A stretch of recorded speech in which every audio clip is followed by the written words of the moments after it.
और इसका नतीजा क्या होगा आने वाला कल आपको बताएगा। बहुत बहुत धन्यवाद। Thank you very much. सबकी आवाज़ मीडिया नेटवर्क में आपका इस्तकबाल है। इसका नतीजा तो आने वाला कल ही आपको बताएगा। ये कहना था आज एक कार्यक्रम में सांसद इम्तियाज़ जलील का। वो किस मौके पर कह रहे थे, किस पस मंज़र में कह रहे थे और किस तरीके का प्रोग्राम था शहर औरंगाबाद में, ये आप तमाम पूरा प्रोग्राम की जो झलकियां हैं हमारे कैमरामैन ने जमा किए, वो आप देखिए और ख़ुद अंदाज़ा लगाइए कि इम्तियाज़ जलील ने किसके सामने किस मौके पर और किस पस मंज़र में ये कहा कि नतीजा तो आने वाला कल ही आपको बताएगा। वैसे औरंगाबाद में मैं बहुत बार आ चुका हूं, लेकिन आज से 2 साल पहले एक संगीत का कार्यक्रम हुआ था।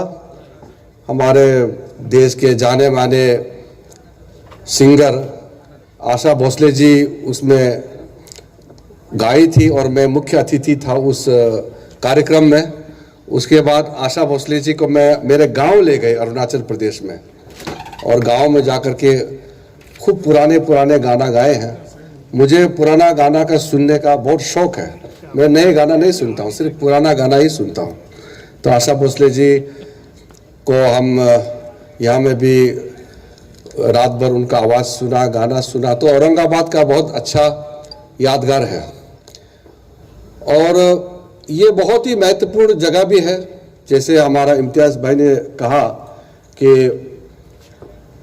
यहाँ अजंता एलोरा जो विश्व प्रख्यात है, उसके लिए भी लोग आते हैं, और साथ साथ औरंगाबाद के लोग बहुत ही कल्चर्ड हैं, बहुत मेहनती हैं, बहुत अच्छे लोग हैं। तो यहाँ जो भी आता है उनको औरंगाबाद से प्यार हो जाता है। बहुत अच्छा जगह है। मुझे आज फिर आने का मौका मिला। आज कुछ महत्वपूर्ण कार्यक्रम के लिए हम आए हैं,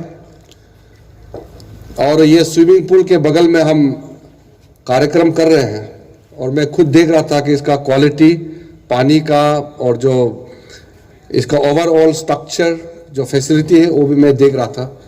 कहीं भी संस्था या कोई भी जगह है उसको किस तरह से मैनेज किया जाता है और उसका देखभाल कैसे होता है उस पर निर्भर होता है। बनाने के लिए तो बिल्डिंग बना देते हैं, लेकिन कुछ साल के बाद वो खंडर बन जाता है, कोई देखने वाला नहीं, उसका इस्तेमाल ठीक नहीं होता है। लेकिन मुझे लगता है कि यहाँ कुछ खासियत है। वैसे तो मांगने के लिए तो सब मांगते हैं, हमको ये चाहिए वो चाहिए, लेकिन यहाँ आप लोग मांगने से पहले बहुत कुछ दिया है। जैसे कि ज़मीन, फ्री में ज़मीन देना, उसके लिए कंट्रीब्यूशन, 1 रुपया आपने भारत सरकार से पैसा नहीं लिया, अपने यहाँ वॉलंटरी कंट्रीब्यूशन करके। इसलिए वाइस चांसलर प्रमोद जी और आपके पूरे यहाँ के स्थानीय लोगों को मैं बधाई देता हूँ कि आप लोगों ने अपना योगदान पहले दिया, फिर भारत सरकार से मदद मांगा। ये बहुत अच्छा लक्षण है। किसी भी समाज में अगर क्रीड़ा खेल कूद का जो एक्टिविटीज है, अगर वो नहीं होगा तो वो समाज में जान नहीं होते। मैं हमेशा ये कहता हूं कि भारतवर्ष में खेल जो है हमारा परंपरा रही है। Sports, games and sports have been the traditions, a deep rooted traditions in Indian system, in Indian culture, in Indian heritage.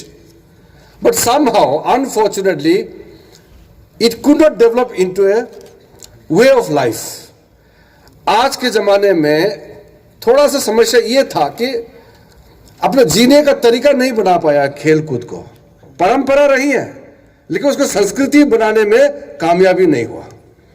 छोटे छोटे देश, छोटे छोटे जिसका आबादी 50 लाख है, जिसका आबादी 40 लाख है, 30 लाख है, वो भी ओलंपिक्स में 2-2, 3-3 मेडल ले जाते हैं।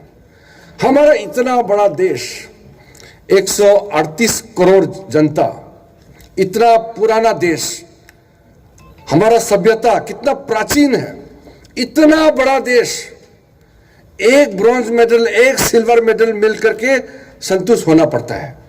ये हमारा देश के लिए ठीक नहीं है, ये हमारा देश को शोभा नहीं देता है।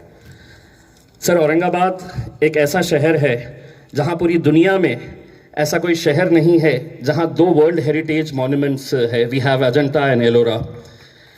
औरंगाबाद एक ऐसा शहर है जहां पे हमें एयर कनेक्टिविटी है, रोड कनेक्टिविटी है, We have everything in this city, but what was lacking was the support. And with your presence here today, हमें आज लगता है कि जो सपोर्ट हमें चाहिए था, यहाँ के युवा पीढ़ी के अंदर खेल का जो उत्साह देखने को मिलता है, छोटी छोटी बातों के लिए हमें सरकारों के ऊपर निर्भर रहना पड़ता था, लेकिन आज की मौजूदगी से हमें यकीन है कि हम जितना मांगेंगे उससे कहीं ज़्यादा आप हमें देकर जाने वाले हैं।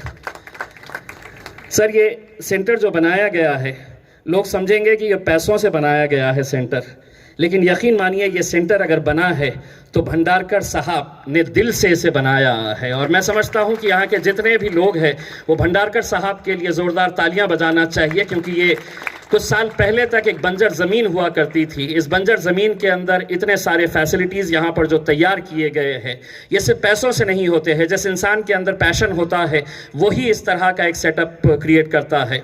मैंने किरण रिजिजू साहब को पार्लियामेंट के अंदर, लोकसभा के अंदर देखा है, और वही पैशन उनका जो स्पोर्ट्स के लिए है। जब भी उन्होंने यहाँ पर जितने भी प्रैक्टिस कर रहे थे, चाहे वो फेंसिंग के हो, जिम्नास्टिक्स के हो, वो लड़कों से और लड़कियों से जब बात कर रहे थे, उन्होंने यही आश्वासन दिलाया है कि तुम मेहनत करते जाओ, तुम्हें जितनी मेहनत करना है तुम्हें मेहनत करते रहो, तुम्हारी जो कुछ भी कमी है वो कमी मैं दूर करने के लिए यहाँ पर आया हूँ। और मैं समझता हूँ यही आश्वासन उनके तरफ से चाहिए था। मैं मिनिस्टर साहब से ये कहना चाहूँगा कि बहुत सारी मांगे यहाँ पर रखी गई है।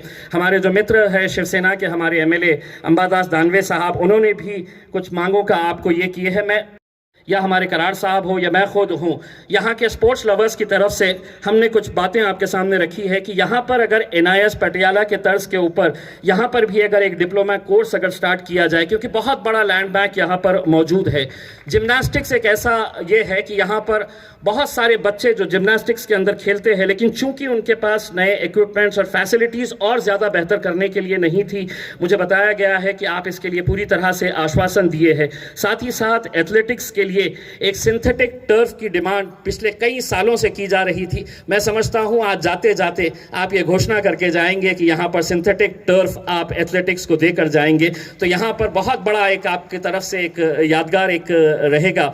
मैं आप लोगों का तहे दिल से शुक्रिया अदा करता हूं और मिनिस्टर साहब का तहे दिल से शुक्रिया अदा करता हूं। हमने बहुत सारे ऐसे नेताओं को देखे हैं जो रिबन काटते हैं, भाषण देते हैं और चले जाते हैं, लेकिन जिस उत्साह के साथ, जिस ऊर्जा के साथ और जितने इन्वॉल्वमेंट के साथ हमने मंत्री जी को देखा है कि उन्होंने एक एक स्पोर्ट्स पर्सन के साथ जो बात की है, यही हौसले की ज़रूरत है। और ये हौसला आप देते रहेंगे तो यकीन मानिए हम वर्ल्ड लेवल के ऊपर, हम चाहे ओलंपिक्स हो या इंटरनेशनल लेवल का कोई भी कंपटीशन हो, हमारे बच्चों के अंदर कोई कमी नहीं थी। सिर्फ अगर कमी थी तो आपके एक पीठ थपथपाने की कमी थी। वो पीठ थपथपाने के लिए आप यहाँ पर आए हैं और इसका नतीजा क्या होगा आने वाला कल आपको बताएंगा। बहुत बहुत धन्यवाद। Thank you very much. मी आभार मानतो। आपण सगळे आलात, पत्रकार मित्र, सगळे खेळाडू, त्यांचे आभार मानतो। हिंदुस्थानातलं एक अग्रगण्य केंद्र बनेल अशा प्रकारचा विश्वास व्यक्त करतो। केंद्रीय मंत्र्यांनी ज्या ज्या मागण्या आमच्या त्या बऱ्याचशा मागण्या मान्य केलेल्या आहे आणि ज्या मागण्या मी त्यांच्या समोर ठेवल्या त्याही ते 100% मान्य करतील अशी अपेक्षा व्यक्त करतो। थांबतो। जय हिंद,